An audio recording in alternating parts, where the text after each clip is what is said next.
دا چې د افغانستان چاپیریال کې 900 ډول حیوانات ژوند کوي چې له دې ډلې څخه 140 ډول په سره کرښه یا له نابودۍ سره مخ دي.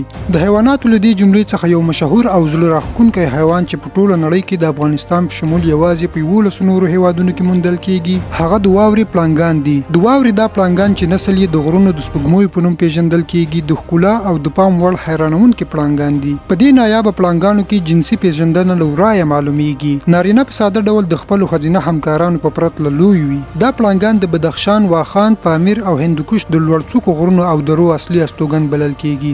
سید کریم ربزی درته یو ځل بیا خراغلاست وایي. د بدخشان ولایت د واخان سیمې په ګډون دلته نورې خورا زړه راښکونکې غریزي سیمې شتون لري چې تر اوسه دا سیمې تر ډیره نالیدل شوي دي چې د ځینو افغانانو په ګډون وخت نا وخت دې ښایسته سیمو ته بهرني سیلانیان هم راځي. د خلکو د کموالي له امله دا سیمې د طبیعي ښکلا ترڅنګ د واورینو پړانګانو سره یو شمېر نور حیرانونکي حیوانات هم لري. دا پړانګان چې په ژمي کې د ښکار کولو لپاره د غرونو له لوړو څخه ټیټو سطحو ته راښکته کیږي، خو لکه څنګه چې بیرته د پسرلي له پیل سره د تودوخې درجه لوړیږي همغسې دا نایابه پړانګان هم بیرته خپلو اصلي استوګنو ته ګرځي. په 2011 کال کې د نېشنل جیوګرافیک د راپور له مخې د افغانستان واخان غرونو او درو ته د واورو سره د دغه هېواد تللي پړانګان بیرته راغلي. د بدخشان په دې غرونو درو کې د پړانګانو د دې نسل موندنه د دوی لپاره هم خورا حیرانونکی خبر وو او افغانستان یو له هغو 11 هیوادونو څخه حساب شو چې دا نادره او په زړه پورې د واورې پړانګان لري چې د ځینو څېړنو له مخې د بدخشان دا نااشنا او د کم مثاله پړانګان نسل د نورو هیوادونو په پرتله دې ولایت کې زیات ښودل شوی. خو د واورې دا پړانګان په حقیقت کې له سخت خطر سره مخ دي، له یو داسې حالت سره چې د ساتنې لپاره یې جدي اړتیا ده. د پړانګانو دا نسل د طبیعت د ساتنې نړیوالې اتحادیې لخوا د زیانمندیدونکي نسل په توګه طبقه کې پیژندل شوی. د غیر قانوني ښکار کولو ترڅنګ د استوګنځایونو ګڼوالي له لارې او په خواشینۍ سره انسانان د واورینو پړانګانو لپاره اصلي ګواښ بلل شوی. له بله پلوه د کونړ جلال آباد د غرونو په ځنګلونو کې هم خورا زیات حیوانات تر سترګو شوي دي چې له دوی څخه یو لیپرډ کیټ یا پیشو پړانګ دی. دا اصلا کوچنی وحشي پیشوګان دي. اصلي ځای یې جنوب او ختیځ اسیا ده. دا حیوان هم په کال 2002 کې د طبیعت ساتنې نړیوال سازمان د ښکار او د ځنګلونو د کمیدو له وجې د اندېښمنونکو حیواناتو په سره لیست کې شامل کړل. په افغانستان کې په لومړي ځل 1900 کال کې د کونړ په جلال کوټ، نورګل او د درې پیج په وایګل کې د شتون راپور ورکړل شو. دا پړانګان واورین پړانګان یا پیشو پړانګ او کورنۍ پیشوګان نه دي. دا د وحشي حیواناتو یو نایاب نسل دی، نو ځکه باید د چاپیریال ساتنې اداره او ژوبڼ په ساتنه کې کوښښ وکړي. یوازې دا نه بلکې د افغانستان په مختلفو ولایتونو کې چیرې چې د تاریخ غږونه لا هم د غرونو په منځ کې اورېدل کېږي دلته ډیر نایاب مرغان هم اوسېږي چې په همدې غرونو او درو کې استوګن دي. د دې مرغانو له ډلې څخه یو تر ټولو مشهور مرغه د سرو زرو عقاب یا د باز په نوم یادېږي. دا عالي مرغه چې د سهار د لومړیو وړانګو په څېر ښکاري د افغانستان ملي مرغه بلل کېږي. د دې عقاب ځواکي سمبول یو وخت د ملت نښه وه. دا طلایي عقاب هغه مرغه دی چې د انسان توجه جلبوي چې شتون یې د ښکلا او ځواکمنتیا سربیره د افغانستان د منظرو ښکارندویي کوي. په دې طلایي عقابونو کې جنسیت په عمده توګه د دوی په اندازې کې څرګندېږي چې ښځینه یې په عمومي ډول د نارینه‌و همکارانو په پرتله لوی وي. د دوی سوریدونکي سترګې ځواکمن الوت او ځړول شوي چونچونه نه یوازې ځانګړتیاوې لري بلکې هغه وسیلې هم دي چې دوی پرې له نورو عقابونو څخه لوړ ښکار کوي. د خوړو او ښکار کولو په سلسله کې طلایي عقاب تر ټولو لوړ ښکاري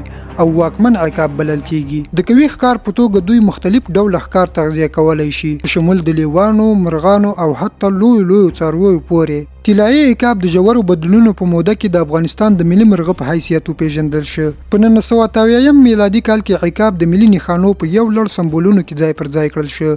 د مرغیو کلتوري او تاریخي ارزښت په افغاني ټولنه کې ژورې ریښې لري. دا د یو داسې ملت او لیوالتیا او غرور ښکارندویانه کوي چې د ستونزو په وړاندې قوي ولاړ وي. ځکه خو له بده مرغه د افغانستان دې نایابه او زړه راښکونکي ملي مرغان ته له زرګونو کیلومتره لرې عرب ښکار ته راځي.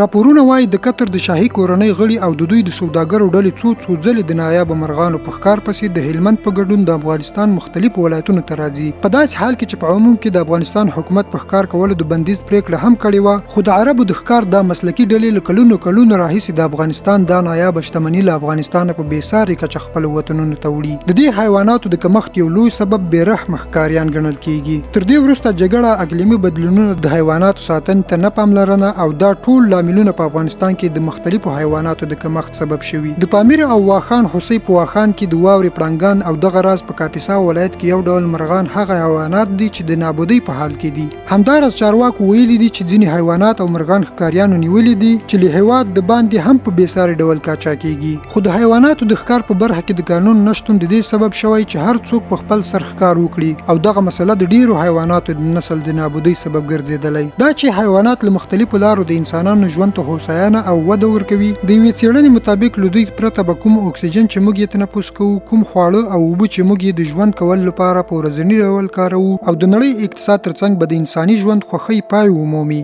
په دې معنی چې د نباتاتو ترڅنګ حیوانات د انسان له ژوند او طبیعت سره مستقیما تړلي دي. د حیواناتو د ساتنې لپاره د نړۍ په مختلفو هیوادونو کې مختلفې روغتیايي ادارې ګمارل شوي دي ترڅو حیوانات له بېلابېلو ناروغیو او د راتلونکو آفتونو ترڅنګ د انسانانو له ښکار څخه وژغوري. او هم د ځینو قوانینو له مخې پکې د حیواناتو ښکار کول سخت جرم بلل کیږي. د ځینو احصایې له مخې په نړۍ کې د حیواناتو د ساتنې خورا لوړه درجه لرونکي هیوادونه اتریش، سویس، کینیا، هند او تنزانیا بلل شوي دي. دې هیوادونو کې د نورو هیوادونو په پرتله حیوانات هوسا او آرام ژوند لري. د افغانستان چاپیریال چې همدا اوس 400 ډوله الوتونکي او 140 ډوله تیل لرونکي حیوانات، 120 ډوله کبان، 102 ډوله خزندې او 7 ډوله داسې حیوانات چې پر وچه او اوبو کې ژوند کوي لري. په دې ډول نو افغانستان د حیواناتو د لرلو له اړخه یو غني هیواد بلل کیږي. دا چې د حیواناتو ښکار د افغانستان په مختلفو سیمو کې کیږي، چارواکو ته پکار ده چې د حیواناتو د ښکار د مخنیوي په موخه د عامه پوهاوي پروژه پیل کړي څو خلک په ورځني ژوند کې د حیواناتو او نباتاتو په اهمیت وپوهیږي. ځکه د حیواناتو ښکار او قاچاق یوازې د یو هیواد نه بلکې د نړۍ چاپیریال ته سخت تاوان رسوي. د معلوماتو له کتلو او اوریدلو نړۍ مننه. کوم معلومات خوښ شوي وي ویډیو لایک او چینل سبسکرایب کړئ.